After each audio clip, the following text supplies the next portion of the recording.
it's a word that gets thrown around a lot. And if something gets thrown around a lot, it means everything and nothing. You're listening to Damn the Absolute, a podcast about our relationship to ideas. Produced by Erraticus. Here's your host, Jeffrey Howard. Welcome, friends, philosophers, and fellow practitioners of ideas. This is episode 13 of Damn the Absolute. There has long been a bit of jousting between the human and natural sciences over who is more rigorous or which method is better capable of providing us with facts about the world. For certain types of empiricists, this jockeying for epistemological status and justification has tended to skew in favor of the natural sciences. And given the premium some cultures place on prediction, control, and the power that comes with laying hold of causal laws, the natural sciences have enjoyed abundant prestige over the past 2 centuries. In hopes of garnering a similar reputation, some of the human sciences have made significant efforts to modify their methods to more closely resemble those used in the natural sciences. But can we study human experience in the same way we tend to examine the natural world? Just as there are reliable causal laws that can be generalized across the globe, are there moral or social laws that dictate the dynamics of human history? In the 19th century, the German philosopher Wilhelm Diltai attempted to make a clear distinction between the methods used by the natural sciences and those employed by the human sciences. Whereas the natural sciences are looking for generalizable laws or supposed regularities about the physical world, he proposes that the human sciences ought to focus on understanding and interpreting lived experience. Lived experience contrasts with abstract or theoretical representations of experience, which are more like idealized forms of what it means to be human, largely divorced from the flesh and blood of history. Lived experience, on the other hand, requires that we interpret and continually reinterpret what it means to be human from a given point in history. This is based on what individuals communicate about what it feels like to be them. This is sometimes also applied to questions pertaining to racial identity, gender dynamics, economic background, and the various ways in which people experience life differently from one another. Henriikka Hannula is a doctoral candidate at the University of Vienna in Austria. Originally from Finland, her research focuses on late 19th century German philosophy, specifically that of Wilhelm Diltai. She explains the central role the concepts of historicism, lived experience, and hermeneutics play in Diltai's philosophy. And what could also be considered a rallying cry for the human sciences, Hannula argues for a rigorous and systematic approach to studying culture and society that is informed by the work of Wilhelm Diltai. Now, what reasons do we have to think human experiences and the natural world should be studied differently? Why might it be more productive to study the human condition at the nexus of lived experience rather than through an abstract or detached framework? And if gaining a meaningful understanding of culture requires that we continually have to reinterpret human interactions and events, how can we ever arrive at any certain knowledge in the human sciences? I hope you'll contribute to the conversation. Henriikka, welcome to the show. Thank you. Glad to be here. At Damn the Absolute, we like to do our best trying to practice some intellectual humility. What is a viewpoint you've held as an adult you were confident would never change that has actually shifted dramatically? Yeah, intellectual humility is a bit, now it's a bit embarrassing to say that I don't think that I've had radical changes in my political or philosophical opinions, that I seem to have been formed quite early. I mean, I have learned things and shifted positions in different, but the core of my opinions has always been quite the same. But yeah, I guess one thing is that when I started being into philosophy, like in high school and so on, I was very into sort of, Heidegger and French existentialists, and I guess continental philosophy in general. And now I'm just more of more like in this Wittgensteinian sense that whereof one cannot speak, thereof one must be silent. You spent a lot of time in continental philosophy, Henriikka, and today we're going to be discussing the philosopher Wilhelm Diltai. Diltai's father and grandfather were both Calvinist ministers, and he even intended to become a pastor in the Reformed Church himself. What impact do you think this background had on his approach to philosophy? Yeah, that's an interesting question, and I don't think there is a straightforward answer. In a letter, this is something that is always quoted. In a letter to his mom, he sometimes, sometime in his 20s, said that he has lost his religion and he has never been naturally religious. And also his philosophy is very much defined by sort of anti-metaphysical attitude. He's very sort of adamantly anti-metaphysical. And I don't think he ever had a spiritual crisis. It's just he thought that religion is not a relevant thing anymore, especially because of historical relativity of every kind of religious system. He just saw that there is just not a very good chance that any particular religious dogma would be correct. However, he also wrote a lot about Friedrich Schleiermacher, who was a philosopher and theologian in German Romanticism, and who had this kind of pietist idea of religion as this inner feeling or sort of immediate religious experience. And in Diltai's later text, which is, I think, called The Problem of Religion, if I remember correctly, he also kind of admits that this sort of religious experience, or sort of mode of experiencing, could have some sort of independent credibility, even though it's not rational. I don't know, maybe that's not the most interesting thing about Diltai and Schleiermacher's relationship. It's rather that this kind of inner feeling and inner experience that Schleiermacher was talking about then kind of transferred into Diltai's own kind of philosophy and epistemology, although of course then it didn't have this sort of metaphysical and religious connotations that it has in Schleiermacher. So yeah, his systematic philosophy is kind of atheist and agnostic, but it still is very kind of tied and sort of related to this kind of longer tradition of German theology.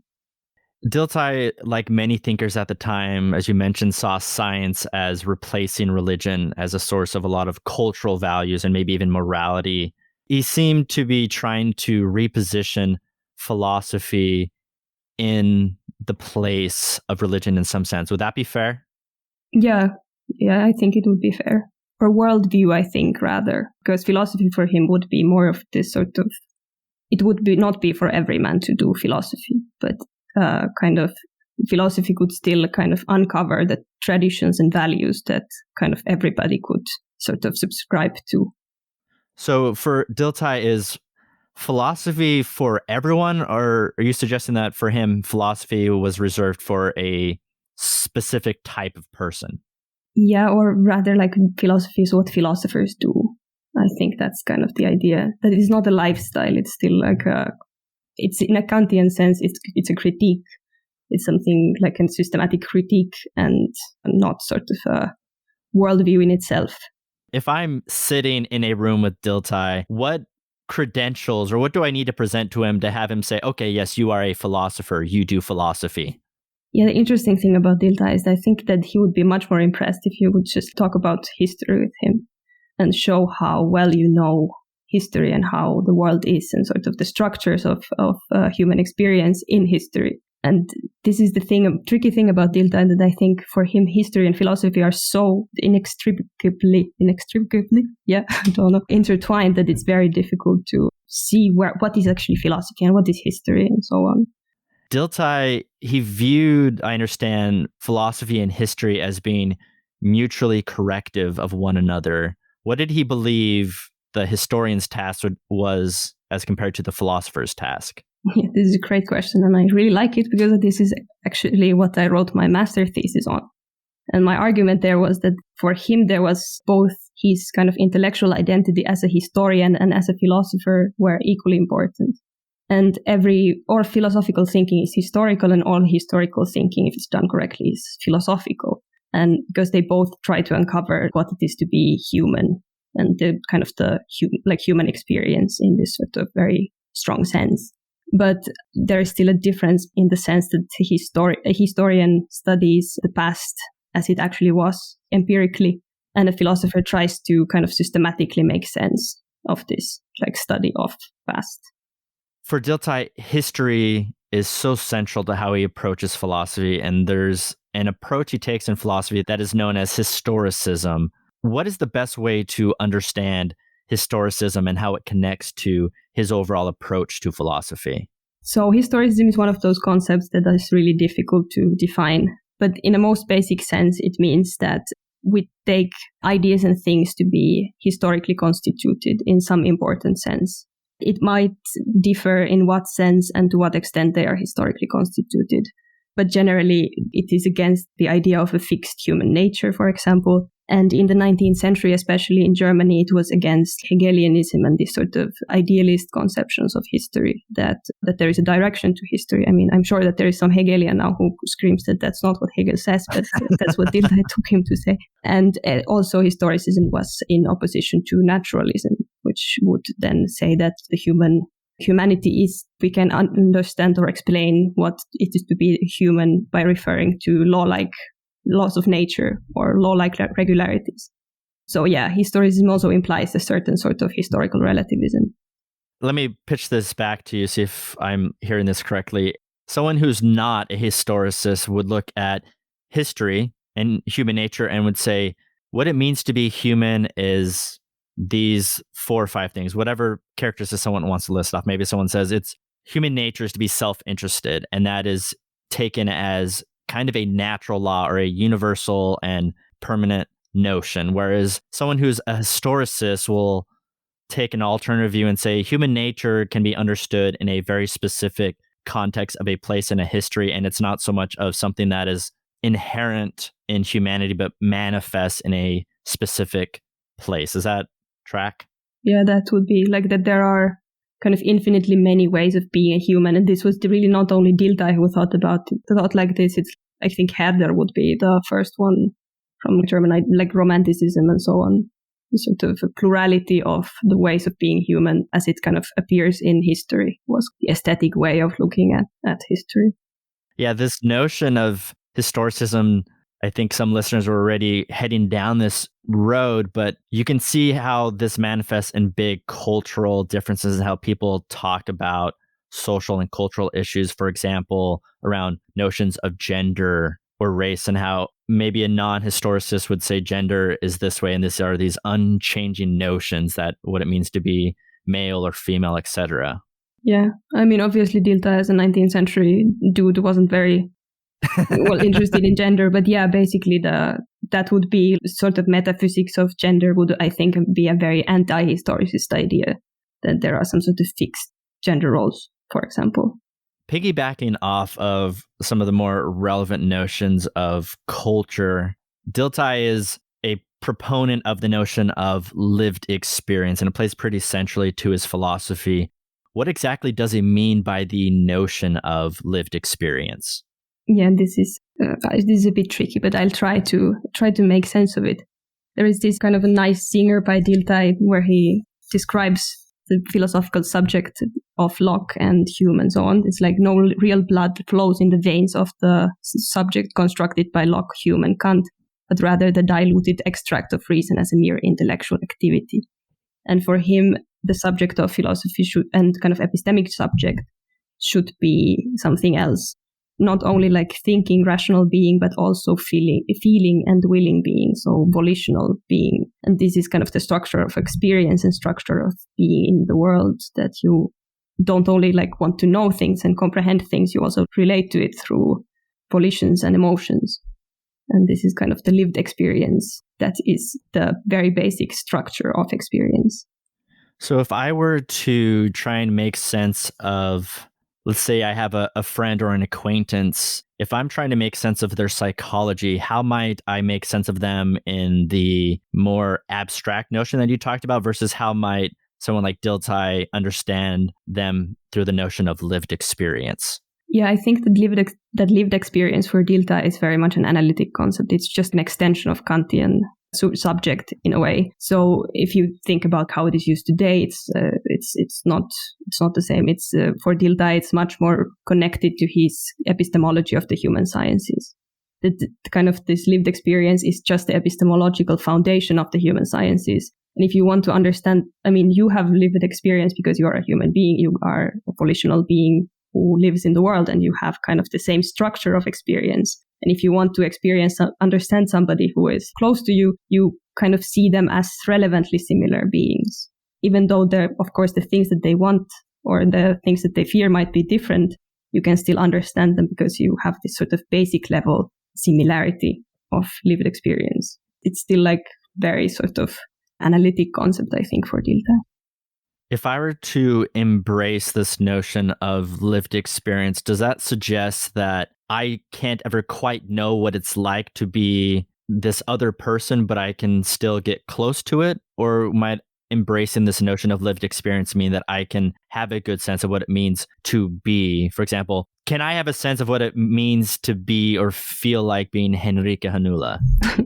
Yeah, it's a good question, because in this whole thing comes very much from Schleiermacher, and Schleiermacher's conception of this feeling, of this lived experience, is very romantic, and it's based on this sort of individuality that is ineffable, and it is sort of, you can never understand how it is to be another person, but you can always try, and the only way is to kind of through sympathy. But for Diltai, I think that's not the problem. I mean, he is not interested in exactly knowing how it is to be somebody else. It is much more about, it's like Diltai's lived experience is not this sort of subjectivistic, mystical thing, but it is more like just a basic level of experience that makes it possible for us to understand each other on some level. And kind of the understanding then is constituted by me talking to you and I'm telling you who I am and what I'm doing and so on. And that's how you kind of interpret how it is to be me. It's not sort of through my lived experience. It's just that we both kind of share the same world in which things make sense. And that's kind of the basis of understanding between people. As I'm understanding, lived experience seems to put a bit more of an emphasis on, rather than me focusing on my own notion of who you are and what your experience is in this more detached way, it's focusing on how you express what your experience is and how you orient in the world. Yeah, exactly. I think that's why it's important to remember that it's really has more to do with Diltai's idea of the human sciences or social sciences, that it is kind of the methodological basis for that. So it's not in this sense about understanding other people in general. It's just more of a pragmatic methodological notion that we understand each other because we talk or we kind of express ourselves. And that's the only thing that I can access from your lived experience, the ways that you kind of put it into words, or I don't know, if you would do art, then, I could try to access your lived experience through your works of art. The lived experience itself, it's personal, sort of subjective thing. But there is nothing mystical about it. It's not like that we're just floating in our private experiences. Lived experience is a term that's thrown around a lot in conversations online and in person in what is considered the culture wars. In what ways do you see the term lived experience being abused or misunderstood contemporarily?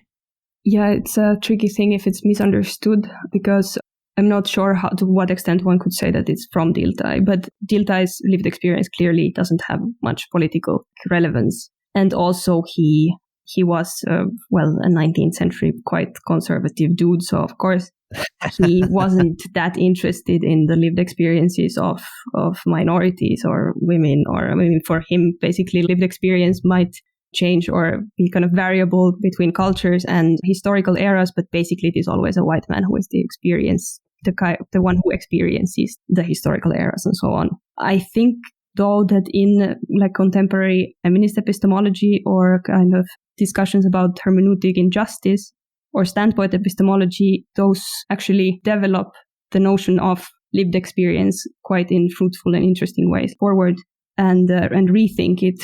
And I think those could actually be very sort of fruitful in this sort of culture war or just political discourse. So yeah, I don't think it's necessarily a bad thing, but yeah, it's a word that gets thrown around a lot. And if something gets thrown around a lot, it means everything and nothing.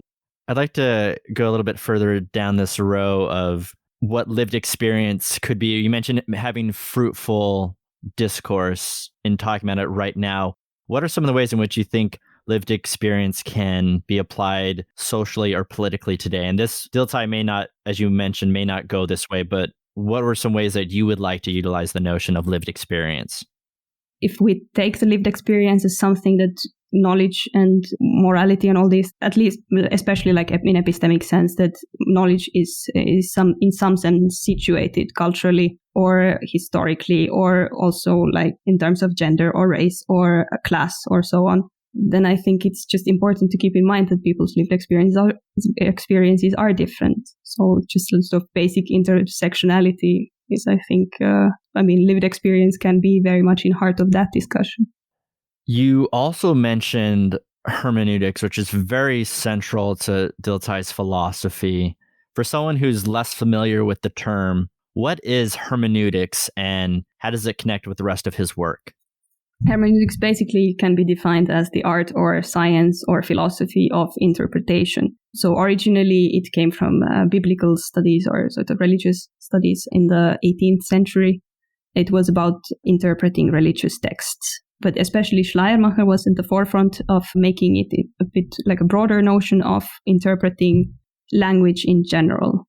So, and written culture especially. And Diltai then made it into, or saw that it could work as a kind of method of the human sciences. So the process of understanding in hermeneutics is basically, there's this basic idea that individual and the context kind of reflect each other, or you can't understand one without the other.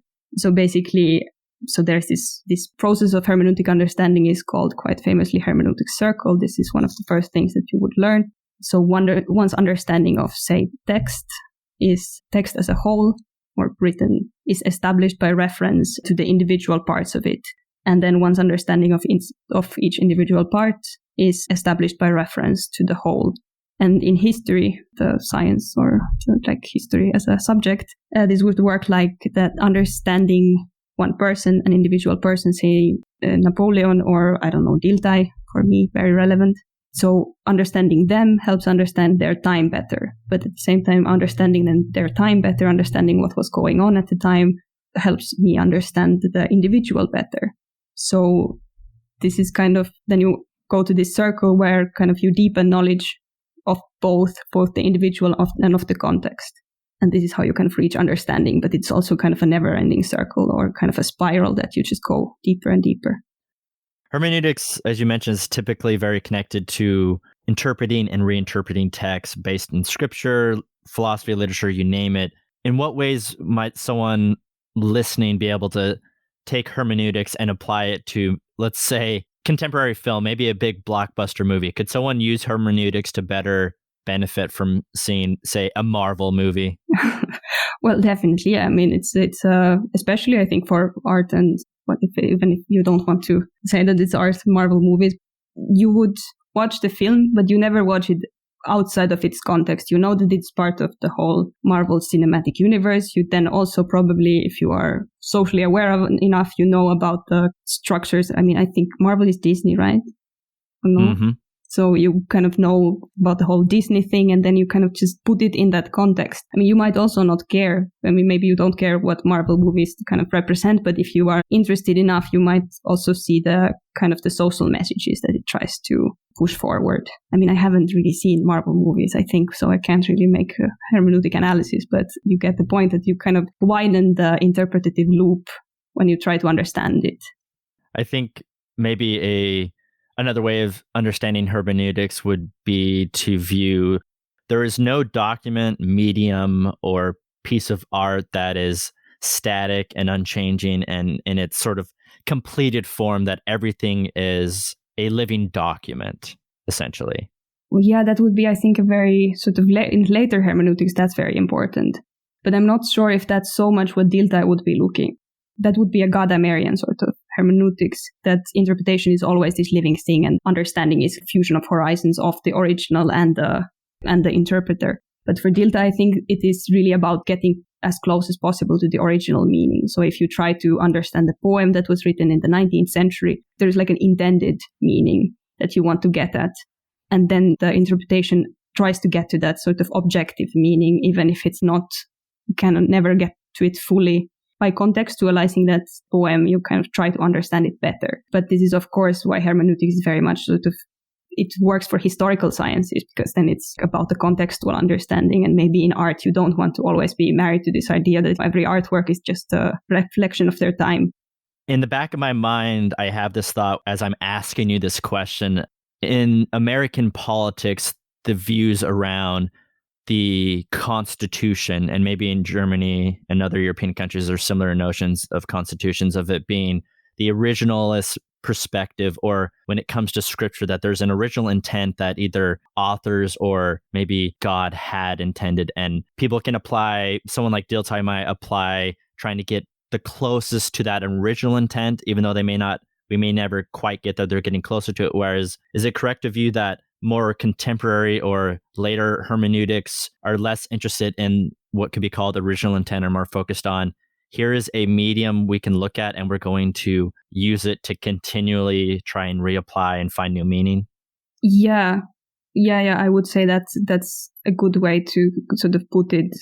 Although in Diltai's defense, I don't think he would have been an originalist in law. I think he thinks that law is something that always changes. But the interpretation of the original document would still try to get at the original meaning.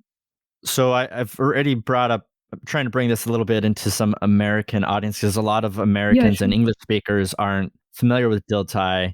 The pragmatist philosopher William James and Diltai were contemporaries, and they actually even met while William James was visiting and studying in Berlin. And I have a quote from James. He wrote, in reference to Diltai, said, "He is the first man I have ever met of a class, which must be common here, of men to whom learning has become as natural as breathing." So very high praise. And there are a lot of philosophical connections. What are some of the ways in which William James and Diltai connect to one another? Yeah, the letter is really funny. I mean, he also, I think, says something like that Diltai is wearing a dusty old rag of a cravat, and also he tells how Diltai just fell asleep with a napkin on his head, like after dinner. But yeah, so the Diltai-James connection, I think it's very interesting. There is definitely connection. There is a lot to be discovered there. And it has not yet been studied that much. I mean, there is one German sociologist, I think he only mostly at least writes in German, Matthias Jung, who has made that connection very explicitly. I mean, I guess it kind of depends how foundationalist you take Diltai to be, because with what we said about the lived experience, I was trying to make the point that it was the foundation. It was meant to be the epistemological foundation of the human sciences. And that would not be a very pragmatist sort of thing to do, because it's still like a very sort of Kantian idea that you just want to have this very firm foundation that you can build everything on. But later he also Diltai expresses the idea of how individuality is ineffable, and there are so many, like infinitely many ways that life can converge, and individuals and cultures and so on, and how the finitude of the human mind will never be kind of up to the task of understanding the totality of life. And the best we can do is this sort of heuristic analysis of life. And that there, I think, is a very clear kind of similarity to pragmatism. And I would say also hermeneutics is very pragmatic. In this Diltaian sense, at least in the 19th century sense, hermeneutics is, I think, a very sort of pragmatic attitude. And also what Matthias Jung says is that for Diltai, this lived experience itself can be seen in a pragmatist sense, that an individual existence is this sort of subject's adaptation to the surroundings. So this kind of life generally, or historical life, is this field of interactions between individuals and their surroundings. So that would also be a pragmatist notion. And also Diltai once mentions James and likes the varieties of religious experience very much. I think it is a great piece of philosophy. Yeah, it's a fantastic piece. I'm actually conducting a reading group right now, and we are reading through the varieties. So I will echo and give a 2 thumbs up on that with Diltai. You mentioned one distinction between Diltai's philosophy and maybe someone like William James is that he might be a little bit more foundationalist. And this is very important in his work as he's trying to make a distinction between how we do human sciences or social sciences versus the natural sciences. Could you speak a little bit more about how he distinguishes between how we do the two differently? I guess now it would be helpful to say that when Diltai talks about what I call the human sciences, he talks about Geisteswissenschaften, which German word that in English would be like sciences of the spirit. That just sounds a bit too spooky, I think, in English. But that would basically just be both the social sciences and humanities. So every kind of field of inquiry that has to do with the human world or the cultural and social world, and every field of systematic inquiry.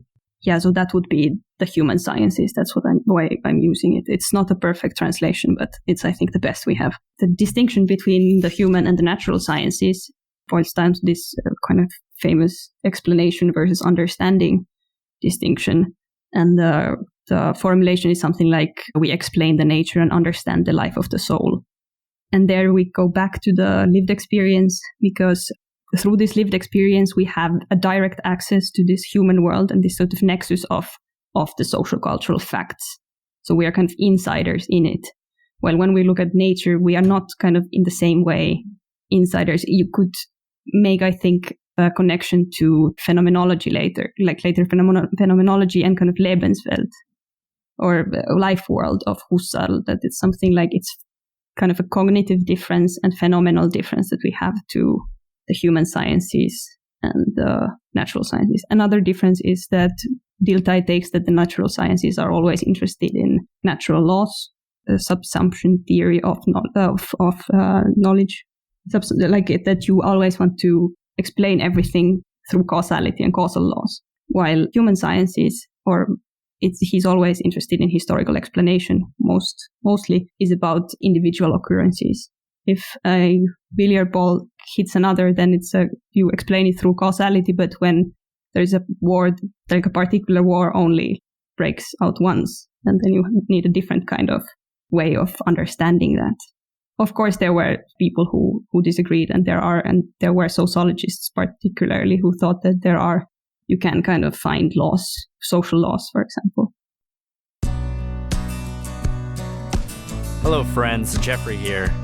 Please go ahead, take a quick moment to click that subscribe button and rate us. It really helps us to further grow the community around Damn the Absolute. Enjoy the rest of the episode. So if I understand correctly, Diltai might say the natural sciences tend toward trying to find, or are maybe able to find, generalizable laws that are a little bit more out there, whereas in the human sciences, we're a bit more inside of it. And there's a quote from Diltai where he says the certainty of our knowledge rests in us ourselves. And as we move away from ourselves, our knowledge becomes gradually less certain. That I think really captures that. Does that track? Yeah, the human world and everything that it kind of represents. And especially it's easier for me to understand the meanings and the significances of my own sort of immediate surroundings. If I go to Finland, where I'm from, I'm going to understand things better than I understand them in a very different culture. But then if I go further in history, it's even more difficult. But then there is this thing that these are still somehow all connected in this sort of shared humanity, shared sort of lived experience thing. But when I try to understand why a tree is growing, then I can't kind of apply these ideas of intentionality or significance that I can apply when I try to understand the work of art, for example. So if I were Diltai trying to do some political analysis right now, I presume then he would be much more comfortable with me doing some analysis of my local community or maybe my city as compared to me trying to do some political analysis of what is happening around the United States or trying to make a grand sweeping claim about American politics. Would that be fair? I think he would be fine with it. You would just have to learn a lot. You would have to really immerse yourself in the actual sources.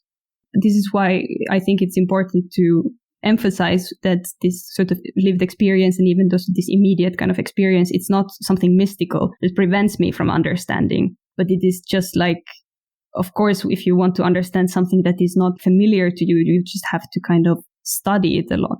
This is the, I think, very pragmatic and practical thing that gets lost kind of in later hermeneutics from Heidegger and Gadamer. So he has this very sort of strong emphasis on empirical historiography in a way. And I mean, you could apply it to kind of political analysis too. So if you have enough sources, you can always interpret them. Diltai believe that ethics poses a series of dilemmas for us that we have no satisfactory resolution for. Basically, morality is very historical. What exactly is Diltai's approach to morality and ethics? Good thing I just read his ethics. He didn't write that much about ethics, but he had a lecture course in 1890s. So basically, he indeed says that ethics and morality is historically contingent. I mean, that kind of follows from his historicism. But he has a very, I think, interesting sort of, now we would say, social constructivist or even kind of evolutionary account about how morality develops. But what is important for him that we cannot kind of have any a priori kind of ideas about morality. It's only if we are going to build or understand how ethics works or build like system of ethics, it can only happen through anthropological analysis and sort of, again, hermeneutic understanding. But it is also based on inner experience in the sense that we have this sort of commonality. We are all human beings. We all share the same structure of experience. And that kind of gives us this sort of basic level of sympathy that can then be the foundation of morality. It's not a feeling like in Hume. It's not that we just are empathetic beings, but it is like a basic level thing that I see that you are like me enough that I kind of recognize you as a ethically important kind of a being. So for Diltai, I couldn't enter a situation with an a priori notion of morality that I can be certain is going to fit the situation. Is that fair? I would say that it's when you find yourself in a certain cultural and historical setting, then your morality is fixed for you already. It's not relative in the sense that you can just somehow choose not to act according to the moral standards of your time and place. But it is relative in the sense that there are no meta-level things keeping it. So it's more of a meta-ethical position, but I think in kind of first-order ethics, you're stuck with your time and place and the moral norms that it gives you. And funnily enough, he kind of also thinks that through this natural progression of morality, we just like somehow end up with categorical imperative. So that's kind of the natural end of morality is Kantian ethics, which is quite, I think, delightful. So I'm wondering if I'm looking at how to evaluate historical figures, which there's a lot of discussion right now and always has been, but there's a lot of discussion as to what we are supposed to do with historical figures who have a mixed legacy, whether that's because of their racist ideologies or maybe some problematic politics. How might Diltai take someone, say, some of the founding fathers of the United States, like George Washington or Thomas Jefferson, who, and feel free to include any historical figure you would like to, but who have been celebrated and mythologized in the United States and yet have some very troubling aspects to their legacy? How might Diltai approach them and evaluate them? That's interesting, an interesting question. But I think his basic attitude is historicist attitude.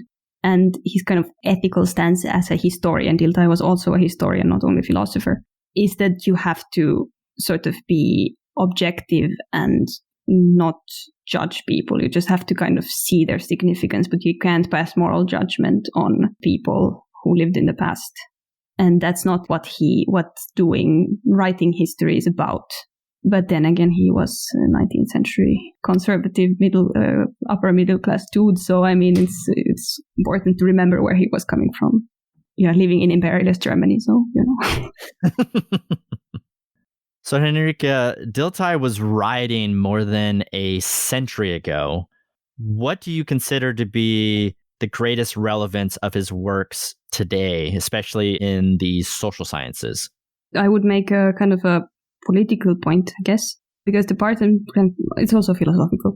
So kind of the part and parcel of his philosophy is this difference between natural and human sciences, or natural and human sciences, and human and social sciences, I mean.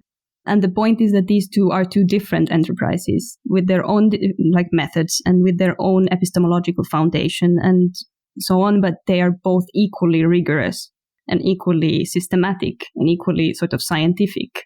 There is this whole discussion about how social sciences and how humanities are like soft and how there is a crisis of the humanities and so on.